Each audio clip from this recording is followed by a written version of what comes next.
কোন বাবা যদি কোনো ছেলেকে 6 বছর ঢাকা শহরে রাখা কোনো কলেজে পড়ায়, তারে মনে করেন 50 লাখ টাকা দিছে, এই পর্যন্ত বাবার সব বেচ্চা, 6 বছর পরে রেজাল্ট আসছে সে ফেল, ওই বাপ কি পরিমাণ কাঁদবে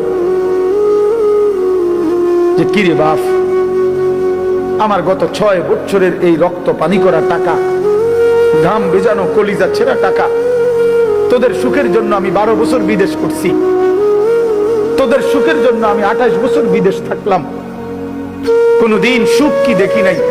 12 ঘন্টা 14 ঘন্টা ডিউটি করে, এত কষ্ট করে বুকে বাইদা এক একটা টাকা রোজগার করে তোদেরকে দিছি, বিনিময়ে এই রেজাল্ট,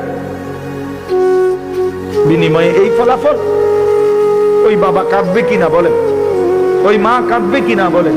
তো রাসূলুল্লাহ সাল্লাল্লাহু আলাইহি সাল্লাম কাঁদবে না? বলবে উম্মত 23টা বছর কাইদা, চোখের পানি ফেলে, রক্ত জড়িয়ে, পেটে পাথর বাইদা, ক্ষুধার কষ্ট সয়ে বিনিময়ে এই আমল নামা পাইলাম।